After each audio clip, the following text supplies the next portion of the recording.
자, 내년에 대권을 잡으려는 잠룡들을 릴레이 인터뷰하는 시간.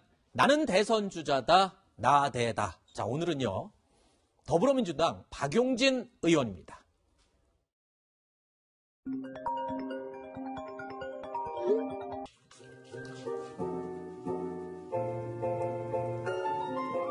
제가 연구하는 걸 찍어보기도 좋고, 지금 아침 6시인데요. 이제 출근 시작합니다.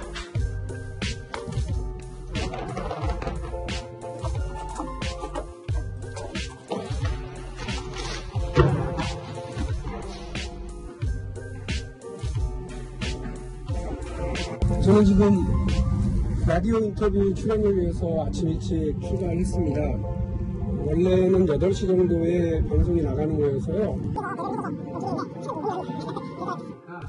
그대로 되면 커뮤니케이션 새로운 개미는 오늘도 열심히 일을 하네. 개미는 언제나 열심히 일을 하네.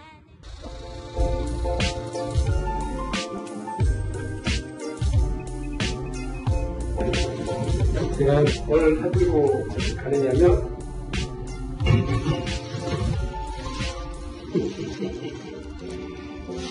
만원에 4캔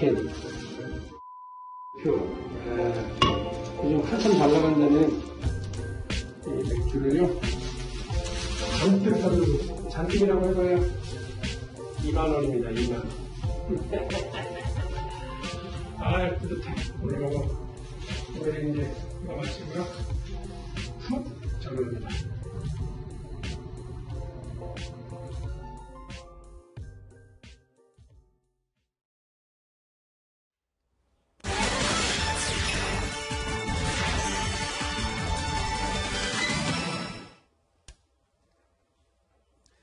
자, 나는 대선 주자다. 오늘은 박용진 의원이 스튜디오에 나와 있습니다. 영상으로 함께 보셨던 박용진 의원 인사드립니다. 어서 오십시오. 네, 안녕하세요. 네.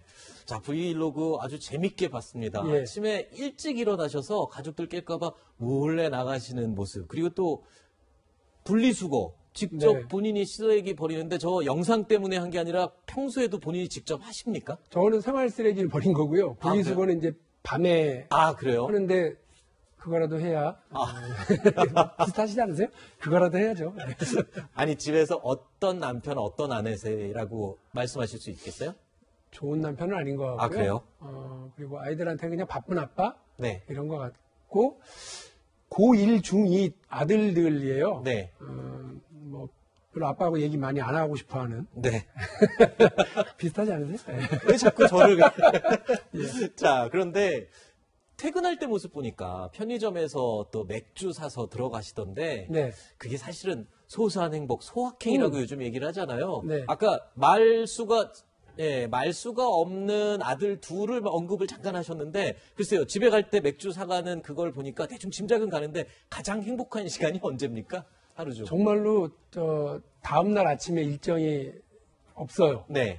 막 일찍 나가는 건 없어. 그래. 그러면 요즘 이제 신상 맥주들 있어요. 수제 네. 맥주, 국내 편의점 맥주들. 그래서 네. 한 4캔에 10,000원. 저도 예. 가끔 즐깁니다만. 네. 그거 사서 가져가서 느긋하게 아. 2-3캔 정도를 제가 먹으면서 네.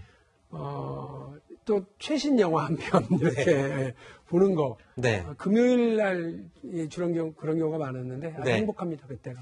근데 이 젊은 층들이 지금 그 편의점 맥주에 굉장히 열광을 하고 있거든요. 네. 근데 그걸 즐기시는 거 보니까 굉장히 젊은 트렌드에 익숙하신 것 같아요. 근데 청년 얘기를 하면 이 얘기를 안 할 수가 없습니다.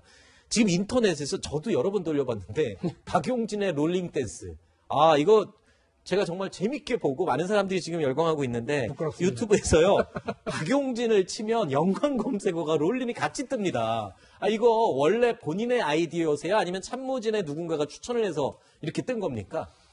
그 틱톡 영상이에요. 네. 틱톡이라고 하는 SNS 매체를 활용하자 이렇게 됐었는데 네. 그거를 와서 자원봉사로 도와준 분들이 20살 네.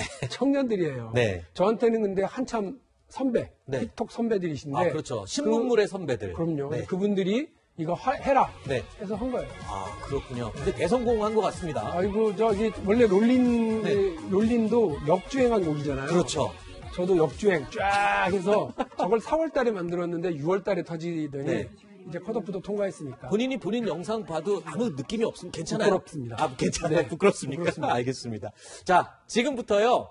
저희 나대다의 가장 중요한 코너입니다. 대한민국 대통령 지망생 박용진에게 궁금한 점을 빠르게 묻고 빠르게 답변을 듣는 신문 10답 시간입니다. OX판을 저희가 드렸는데요. 질문에 O 아니면 X로 답해 주시고 30초 동안 이유를 말씀해 주시면 됩니다. 네. 30초가 지나면 곧장 다음 질문으로 제가 넘어가겠습니다. 자, 첫 번째 질문 시작하겠습니다. 자, 첫 번째 질문. 네. 이 얘기를 안 할 수가 없습니다. 대선으로 가는 1차 관문 컷오프를 통과하셨습니다. 당내 컷오프 6명에 들었는데 솔직히 통과 못할까 봐 걱정했다. 동그라미 아니다. 아, 걱정하셨습니까? 진짜 걱정했어요. 네. 왜냐하면 다른 분들은 전직 대통령 후보였고 네. 총리, 의장, 장관, 당대표, 전현직 시도지사 네. 이런 분들이잖아요. 여기 쟁쟁한 분들 중에 박용진이라고 하는 이 젊은 후보가 네. 여야 통틀어서 가장 젊은 후보가 6등 안에 들어간다. 이거 네. 뭐 사실 5월 9일 날 제가 출마 선언을 할 때만 해도 아무도 장담하지 못했던 일인데 국민 여러분들께서 만들어 주신 겁니다. 네. 조마조마했고 1시간 전까지만 해도 혼자 쫄았었습니다. 알겠습니다. 두 번째 질문 가겠습니다. 경선 TV 토론을 4번 하면서 이재명 저격수라는 별명이 생겼습니다. 기본소득 가지고요. 이재명 지사와 박용진 의원이 설전을 벌이는 모습 정말 국민들이 흥미진진하게 시청을 했는데 내부 총질한다고 민주당 내부에서는 욕도 많이 먹었다. 동그라미 아니면 X. 욕은 안 먹었습니까? 예, 제가 그동안 여러 소신 발언을 많이 했고요. 네. 할 말은 하고 할 일은 하는 그런 정치인이라고 저를 자부를 하는데 네. 그때는 왜 민주당한테 쓴소리하고 소신 발언하냐 이렇게 욕을 좀 먹었죠. 네. 구박도 받고 문자도 네. 많이 받았어요. 그런데 네. 이번에는 오히려 칭찬 많이 받고요. 그럼 민주당 경선에서 네. 정책 검증하는 게 무슨 잘못입니까? 네. 오히려 저도 제가 내놓고 있는 국부펀드, 경제성장 전략 이런 거 충분히 더 검증 많이 받았으면 좋겠고요. 네. 당원들이 더 좋아하세요. 네. 자, 이재명 저격수 이야기하니까 이 질문이 자연스럽게 이어집니다. 세 번째, 세금을 더 걷지 않고도 나라에서 모든 국민들에게 1년에 100만 원씩 기본소득을 줄 수 있다는 이재명 지사의 구상. 네. 현실성이 없는 얘기다. 동그라미 아니다. X. 예, 현실성이 없습니다. 아, 그래요? 예.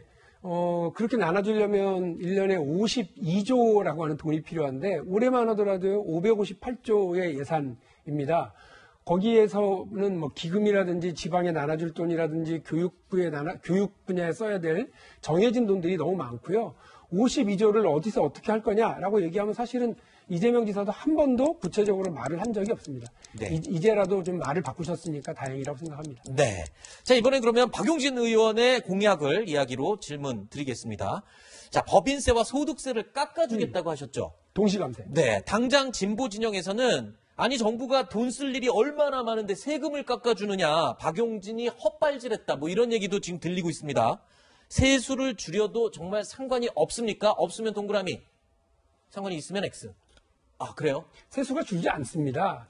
지난 2011년에 대한민국의 그 세수보다는요, 지금 2021년 10년 뒤에 세수가 100조가 늘었어요. 네. 증세 조치를 하지 않았는데도 불구하고 100조가 늘었다고 하는 점을 유의 깊게 보셔야 될 필요가 있고요.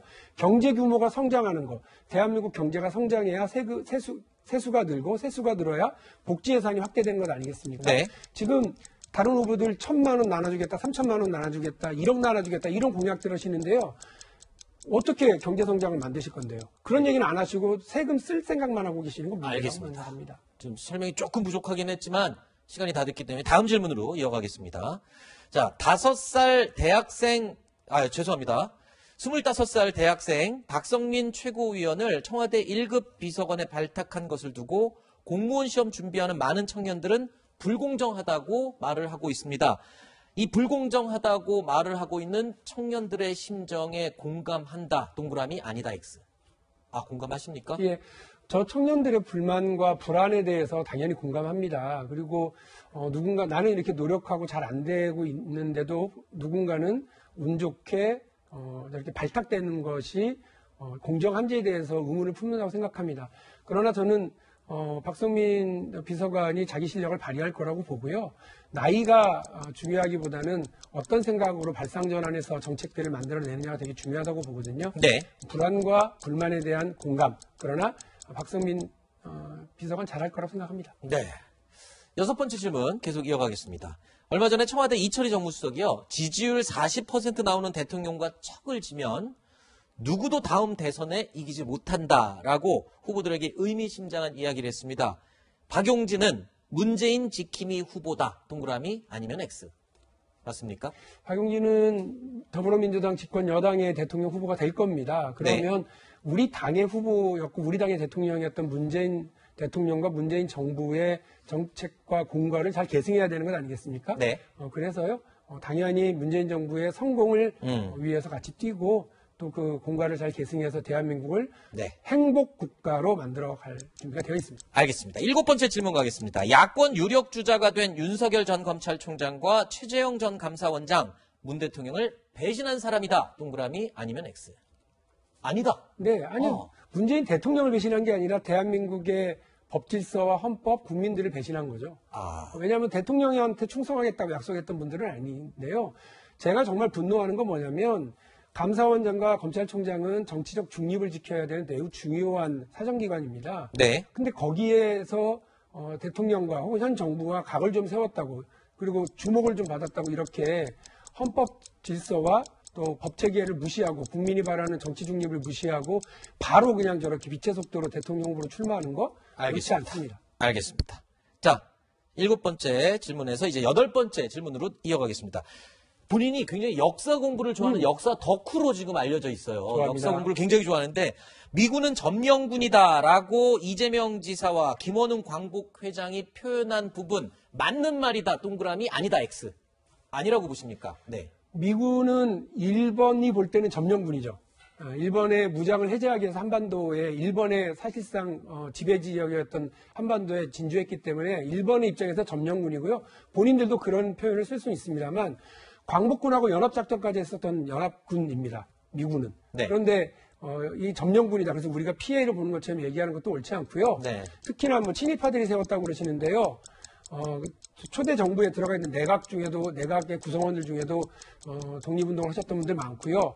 또 우리의 건국의 아버지들인 재헌 국회도 우리 독립운동가들이 많이 계십니다. 결론은 이재명 지사의 말은 미군은 점령군이다라는 말은 틀렸다라고 지금 설명을 해주신 걸로 이해를 하겠습니다. 매우 그러니까 편협한 해석입니다. 알겠습니다. 9번 질문 가겠습니다. 지난해 6월 북한이 느닷없이 개성 연락사무소를 폭파했을 때 김정은 정권을 강하게 비판했어야 한다라고 지적을 하신 적이 있죠. 자, 문재인 정부 북한에 4년 내내 할 말을 하지 못했다. 그렇다면 동그라미 아니면 X. 할 말을 했다고 보십니까? 아니요. 할 말을 참았다가 표현이 맞아요. 예, 그러니까 자꾸 제가 헷갈리게 해서 대답을 해주세요. 왜냐하면 당연히 저는 북이 자기들의 존엄, 김정은에 대해서 뭐라고 얘기하면 뭐 길게 뛰죠. 네. 그 대한민국에도 존엄이 있습니다. 대한민국 대통령은 대한민국을 대표하는 분이기도 하고요. 대한민국에 대해서 함부로 얘기하고 대한민국 대통령에 대해서 모욕적인 얘기를 할 때 우리 국민 전체가 모욕감을 느끼는데 네. 이럴 때 적절하신 분이 나서서 네. 우리 정부에서 그건 틀렸다라고 반박해줘야 됩니다. 그렇게 돼야 서로 짜증내고 미워하다가도 알겠습니다. 자, 앞으로 시간이 좋은 다 관계가 만들어지죠. 네. 가끔 대답을 아주 센스 있게 하시면서 저를 놀라게 하시는군요. 10번째 마지막 질문입니다. 대선 주자들 성격 유형 검사 때 정의로운 사회운동가 유형으로 분류가 되셨어요. 자, 미국의 오바마 전 대통령도 같은 타입이라고 알려지고 있는데 박용진 의원님이 아주 만족스러워했다는 얘기도 제가 전에 들었습니다. 정치인 박용진과 정치인 오바마 공통점이 있다. 동그라미 아니면 X. 예. 둘 다 키가 크고 잘생겼다. 우리 젊다. 젊은 후보다. 그리고 오바마도 사실은 좌파, 박용진도 사실은 좌파인데요. 아주 운동량을 넓게 쓰는 능력 있는 그런 정치인, 나라를 이끌어갈 지도자로서의 역할을 둘 다 똑같이 하고 있다고 생각을 하고요. 네. 게다가 이 젊은 정치인, 젊은 대통령이 나라를 확 바꾸려고 했었던 그 새로운 발상전환, 오바마와 박용진의 공통점이라고 생각합니다. 본인 키고 잘생겼다고 해서 호감도 떨어지면 어떠시려고 그렇게 말씀을 사실입니다. 알겠습니다. 자, 지금까지 빠르게 신문 십답 잘 들어봤고요. 저희가 이 공통적으로 여러분께 질문을 드렸었는데 본인이 꿈꾸는 대한민국을 5글자로 표현해달라고 미리 질문을 드렸습니다. 5글자 보여드리겠습니다. 자, 888 사회. 이게 무슨 뜻입니까? 8시간 어떤 일이든 하면 자신의 삶과 자신의 노후를 설계할 수 있는 나라가 8시간 자신의 취미 생활을 할 수 있는 888 사회. 그리고 8시간은 사랑하고 쉬고 잘 수 있는 그런 사회를 만들겠습니다. 그러기 위해서 한쪽으로는 경제성장 전략, 한쪽으로는 국부펀드 전략 이렇게 가지고서요. 대한민국을 행복국가로 만들어 가려고 하는 것이 박용진의 꿈입니다. 그것을 5글자로 888 사회. 아, 좋은 뜻이 담긴 5글자 888 사회였습니다. 마지막으로 박용진 의원이 직접 고른 인생곡. PD님 노래 좀 들려주실까요? 자, 행복의 나라로 이 노래를 꼽으셨는데 굉장히 신기합니다. 연세가 있는 다른 후보들은 오히려 BTS 노래를 꼽았는데 가장 젊은 후보인데 저는 뭐 롤린도 했잖아요. 저 행복의 나라로라고 하는 노래는 저 노래를 들으면서 저는 브라질의 룰라 대통령이 처음 대선에 출마했었을 때 내걸었던 캐치프레이즈 여러분 행복해지기를 두려워하지 마세요. 이거였고요. 2002년에 권영길 대통령 후보가 국민 여러분 행복하십니까? 살림살이 좀 나아지셨습니까? 이 단어가 생각납니다. 대한민국 지금도 20년이 지났지만 우리 국민들 행복하지 못합니다. 나라도 부자로 국민도 부자로 만들어야죠. 대한민국의 그런 행복하고 여유로운 나라를 만들기 위해서 박용진이 앞장서겠습니다. 우리 다 같이 행복의 나라로 가는 용기를 가져왔으면 좋겠습니다. 네. 질문 하나만 제가 더 궁금한 게 있어서 네. 중국 뉴스 저희가 다루기도 했지만 지금 전 국민 100%에게 재난지원금을 주는 걸 여야 대표가 합의했다가 양쪽 당에서 다 시끄러웠습니다. 예. 박용진 의원은 어떤 쪽입니까? 100% 지급에 찬성입니까? 아닙니까? 저는 애초부터요 재난지원금이라고 네. 하는 이름의 목적에 맞도록 그 코로나 재난에 의해서 피해가 더 집중됐던 분들, 고통이 네. 더 심했던 아. 그 계층, 자영업자 그리고 그 직업군에게 보다 두텁게 가야지. 네. 지금 코로나 상황에도 불구하고 주식은 엄청 뛰어가지고 주식 부자들이 많이 생겼잖아요. 네네. 수십억 주식 가진 자산가와 지금 식당이 거의 폐쇄되다시피 해가지고 몇 달째 손님도 없이 고통받고 있는 알겠습니다. 식당의 자영업자를 똑같이 20만 원 주는 게 그게 공정인가요? 차등 지급을 해야 된다. 100%는 그렇습니다. 옳지 않다. 네. 이념에 갇혀서요. 이게 보편 알겠습니다. 지급이 마치 잘 되는 것처럼 얘기하는 것도 동의 안 되고요. 이 재난의 고통이 더 심각했던 분들에게 집중 지원하는 것이 맞다고 생각합니다. 알겠습니다. 제가 아까 17분 시간 금방 간다고 말씀드렸잖아요. 시간 다 됐습니다. 벌써. 7분밖에 안 한 것 같은데요. 아닙니다. 자, 짧은 시간이었지만 대권 잠룡 박용진에 대한 시청자들의 판단을 도울 수 있는 유익한 시간이 되셨길 기대하겠습니다. 박용진 의원님은 여기서 인사드리고 보내드리겠습니다. 오늘 말씀 고맙습니다. 감사합니다.